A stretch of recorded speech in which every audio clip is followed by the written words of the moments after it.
এত অধপতন যে তুমি এখন মেয়েদের সাথেও কথা বলো। ছি ছি ছি, আমার ভাবতেও অবাক লাগছে। কি বলছো এসব তুমি?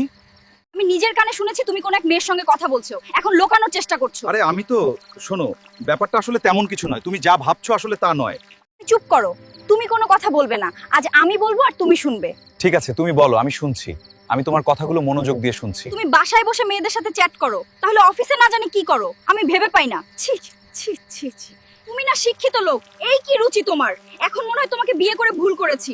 তোমার এই অদ্ভুত ব্যবহারের কারণে আজ আমাদের পুরো পরিবারের সামনে ছোট হতে হলো। কি হলো, কথা বলছো না কেন? বলো বলো, কথা বলো। কি বলবো? তুমিই তো আমাকে কথা বলতে বারণ করেছো। অজুহাত? তোমার তো অজুহাতের শেষ নেই। অজুহাত দিব কেন? তাছাড়া তুমি তো এখন কথা বলার মোডে নেই। তোমার বোন ফোন করেছিল, ওর আজ ইন্টারভিউ আছে, তাই ওর এমবি প্রয়োজন, ও এমবি পাঠাতে বলেছে। এমবি পাঠিয়েছো?